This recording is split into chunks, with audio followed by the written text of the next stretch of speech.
हाय दोस्तों, आज मैं एक स्पेस साईफाई मूवी लेकर आई हूँ। कहानी की शुरुआत में हम डीप स्पेस में एक शिप को देखते हैं जिसमें एक फैमिली अपने नए प्लेनेट यानी सैटर्न पर वापस जा रही होती है। तभी इनकी शिप पर किसी एलियन शिप का हमला होता है। उस शिप पर 3 लोग होते हैं, पेरेंट्स और एक छोटी बच्ची ओलिविया। ओलिविया एक कमरे में छुपी होती है और तभी बाहर उसके पिता जोर जोर से दरवाजा ठोके जा रहे थे। ओलिविया दरवाजा खोलने जाती है, लेकिन तभी स्क्रीन पर उसकी माँ आ जाती है। वो कहती है कि नहीं, दरवाजा बिल्कुल भी मत खोलना, तुम्हें नियम पता है, खतरे के समय किसी के लिए भी तुम दरवाजा नहीं खोलोगी वरना तुम्हारी जान चली जाएगी। इसीलिए ओलिविया रोते हुए डोर नहीं खोलती। वही एलियन की डरावनी चीखें शिप पर कब्जा कर लेती है और उसी के साथ वो एलियन उसके पिता पर भी हमला कर देता है और वो भी मारे जाते हैं। अगले ही पल में उसके माँ के ऊपर भी हमला हो जाता है और वो भी मारी जाती है। जिसके बाद सीन आता है 22 साल के बाद।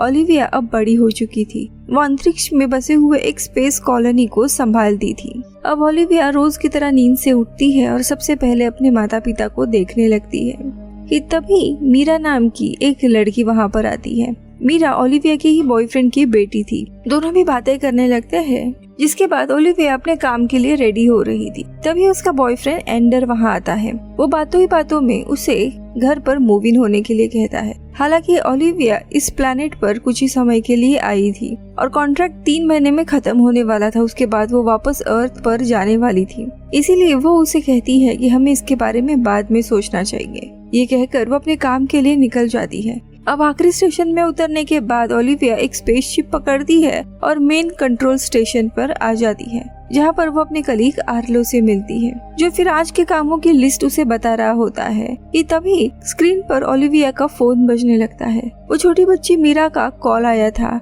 जो परेशान लग रही थी। मीरा ओलिविया से पूछती है कि क्या ये सच है, तुम वापस लौट रही हो? तो ओलिविया उसे बताती है कि तुम परेशान मत हो, लेकिन मीरा उसे कहती है कि अगर तुम अर्थ पर जा रही हो तो हमें भी अपने साथ लेकर चलो। अब ओलिविया उसे समझाने लगती है, लेकिन मीरा गुस्से में फोन काट देती है। जिसके बाद आर्लो और ओलिविया दोनों अपने काम पर लग जाते हैं। लेकिन तभी अचानक से पूरे कंट्रोल रूम के अलार्म बज उठते हैं और अचानक से एक बहुत ही बड़ा ब्लास्ट हो जाता है और बेस में भूकंप आने लगते हैं। जिसके बाद ये लोग अटैक क्यों हुआ उसकी तहकीकात करने लगते हैं, लेकिन अब तक पूरे कैमरेस डाउन हो गए थे।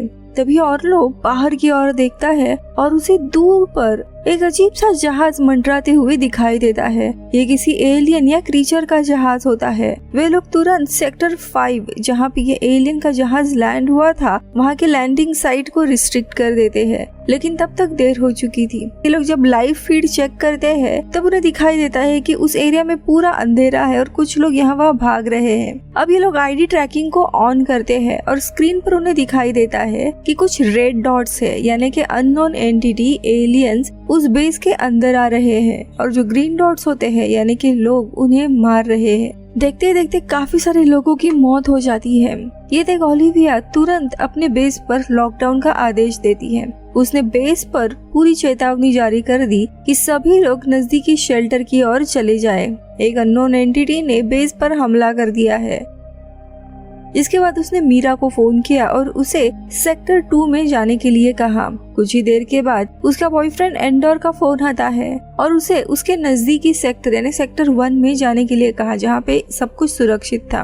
अब ओलिविया फिर स्क्रीन पर देखती है जो रेड डॉट्स यानी एलियन थे वो सिक्योरिटी गेट्स, जो किसी भी हमले या किसी भी हालत में टूट नहीं सकते थे, उन्हें भी तोड़कर सेक्टर 5 में एंटर कर देते हैं। ये देखकर ओलिविया और आर्लोन दोनों भी दंग रह जाते हैं। उन्हें समझ आ गया था कि ये किसी इंसान का काम नहीं है। ओलिविया पूरे बेस पर तुरंत निर्देश ब्रॉडकास्ट करती है। सेक्टर 1 से 3 के लोगों को सेक्टर 2 में जाने के लिए कहा जाता है और सेक्टर 4 और 5 के लोगों को सेक्टर 1 में छुपने के लिए कहा जाता है। लेकिन तभी जॉर्ज नाम का एक सिक्योरिटी पर्सन रेडियो के थ्रू इनसे कहता है कि उसे इस एंटिटी पर हमला करना है। अब आर्गो जॉर्ज से बात करता है और कहता है कि ये कोई इंसान नहीं है, तुम और तुम्हारी टीम के पास कोई हथियार भी नहीं है, तुम ऐसा नहीं करोगे। लेकिन जॉर्ज पीछे हटने नहीं वाला था, इसीलिए अब आर्लो उसकी मदद करता है और उसे गाइड करने लगता है।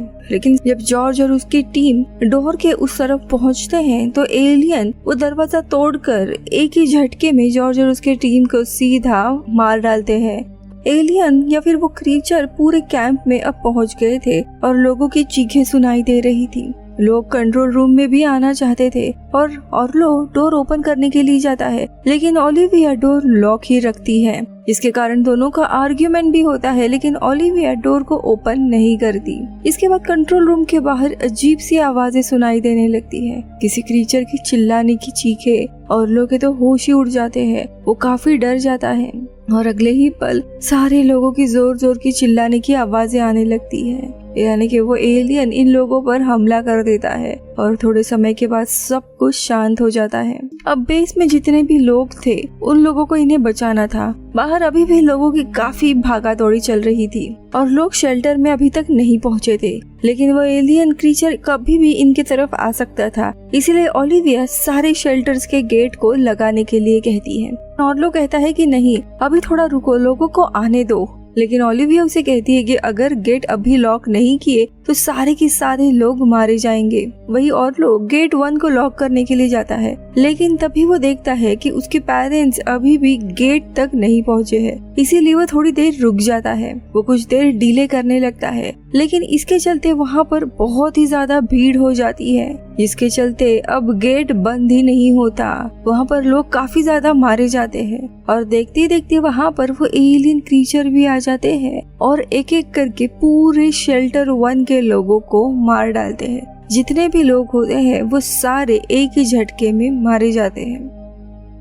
आर्लो के माता पिता भी मारे गए हैं उसके ही एक गलती के कारण। वही ओलिविया का बॉयफ्रेंड एंडर भी वहाँ पे मारा जाता है। दोनों भी सारे स्क्रीन पर मरे हुए लोगों को देखकर दंग रह जाते हैं और लोग पूरी तरीके से टूट जाता है।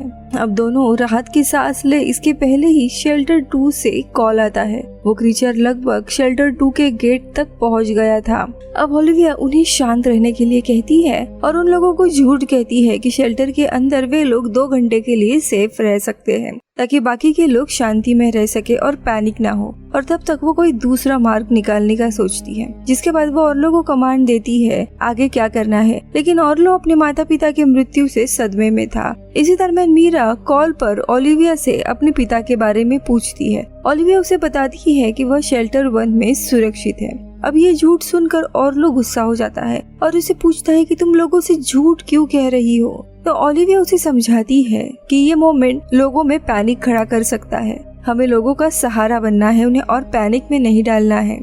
और ये सब कुछ सुनकर ऑर्लो को होश आ जाता है और वो मदद के लिए मान जाता है। और ये लोग अभी तक किसी भी अथॉरिटीज से मदद नहीं मांग सकते, एक ये रेडियो टावर भी डिस्ट्रॉय हो गया है। फिर ऑर्लो टीवी स्क्रीन पर देखता है कि अभी भी ऐसे 6 लोग हैं जो किसी शेल्टर में नहीं हैं और आसपास छुपे हुए हैं। अब ऑर्लो को इन 6 लोगों को कैसे भी बचाना था। अब ये लोग उन 6 लोगों को कांटेक्ट करके उन्हें कुछ हेल्प करने के लिए कहते हैं। सबसे पहले वो बाशिर नाम के एक आदमी को कांटेक्ट करते हैं जो चर्च में छुपा हुआ था। बाशिर उनसे अपने बेटे के बारे में पूछता है जो कि इस दुनिया में तो नहीं था, लेकिन ऑर्लो कहता है कि वो सेफ है।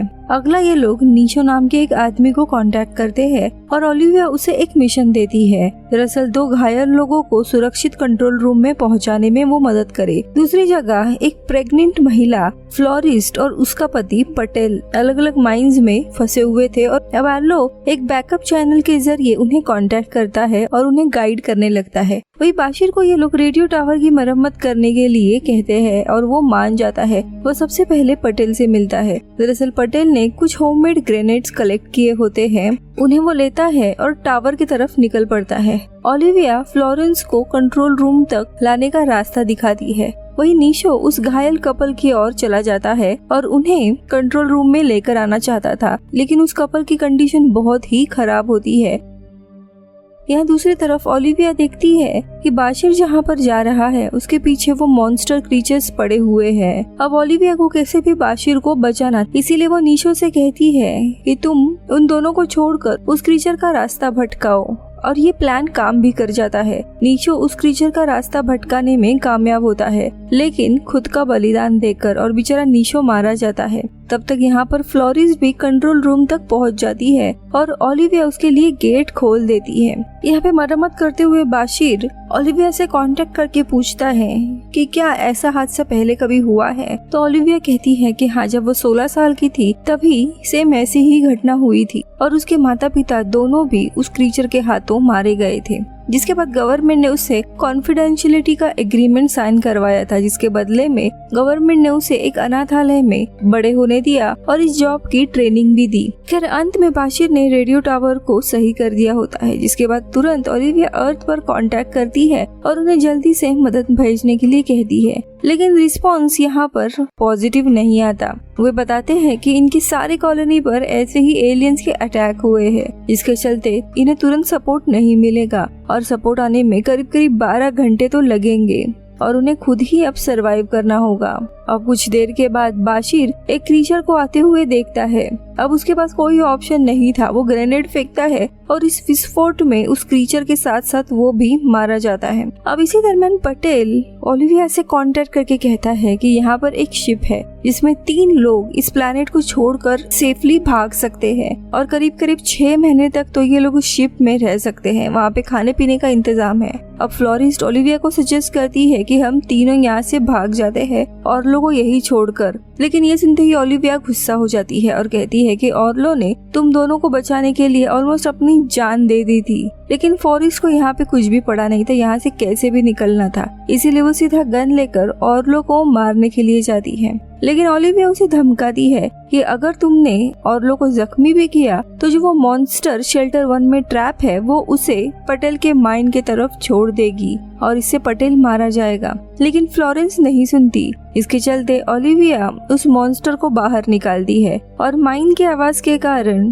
वो पटेल के पीछे पड़ जाता है। फिर यहाँ पे ऑर्लो और फ्लोरेंस की लड़ाई शुरू हो जाती है। तब तक यहाँ पर पटेल कंट्रोल रूम की तरफ आने लगता है और फ्लोरेंस कंट्रोल रूम का दरवाजा ओपन कर देती है। अब पटेल अंदर आ जाता है, लेकिन उसके पीछे पीछे वो मॉन्स्टर भी आ जाता है। सबसे पहले फ्लोरिस्ट होती है, वो अपना गन उठाती है और उस मॉन्स्टर पर हमला कर देती है, लेकिन मॉन्स्टर उसे मार देता है। इसके बाद वो पटेल को भी मारता है। ये देखकर ओलिविया खुद को एक कमरे में बंद कर देती है, लेकिन वो मॉन्स्टर वो दरवाजा तोड़कर उसे मारने ही आने वाला था कि तभी पीछे से ऑर्लो उस पर हमला कर देता है। अब वो क्रीचर ऑर्लो को मारने जाता है। तब तक ओलिविया वहाँ पर एक ब्लास्ट करती है जिसमें वो मॉन्स्टर मारा जाता है, लेकिन इसमें ऑर्लो भी बहुत ज्यादा जख्मी हो जाता है।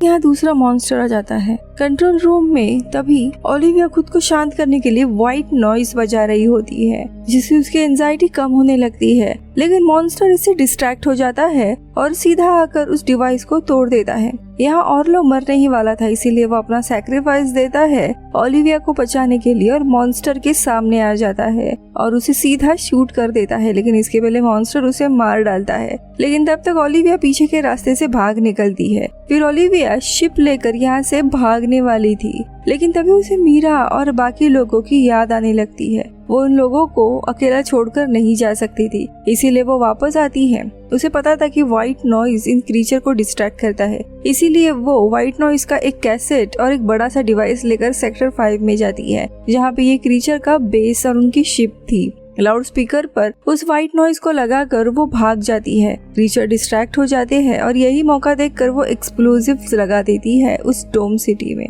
और तभी उस डोम सिटी में बहुत ही बड़ा ब्लास्ट हो जाता है और सारे क्रीचर्स और एलियंस मारे जाते हैं। अब थोड़े समय के बाद वहाँ पे रेस्क्यू टीम भी आ जाती है और एक एक करके शेल्टर्स को ओपन करती है और सारे लोगों को वे लोग बचाने आते हैं। मीरा उनसे शेल्टर 1 के बारे में पूछती है तो वे बताते हैं कि वहाँ पर सारे लोग मारे गए हैं। अब मीरा उदास होकर आगे बढ़ने लगती है कि तभी उसे डेब्रिस में एक तस्वीर मिलती है जो ओलिविया और उसके पेरेंट्स की थी, जो देखकर वो रेस्क्यू टीम को बताती है कि ओलिविया आसपास ही होगी और वो जोर जोर से उसका नाम बुलाने लगती है और तभी उन्हें डेब्रिस के नीचे दबी हुई ओलिविया मिल जाती है। वो जिंदा थी और सुरक्षित थी। फिर ये लोग उसे निकालते हैं और इसी तरह ओलिविया इस पूरे कैंप को एलियन के आर्मी से बचाती है और ये मूवी इधर ही खत्म होती है। दोस्तों, आप हॉलीवुड एक्सप्लेन इन हिंदी यानी इस चैनल को सपोर्ट कर सकते हो मेंबरशिप ज्वाइन करके जस्ट फॉर 29 रुपीज में, या फिर वीडियो को सुपर थैंक्स भी दे सकते हो।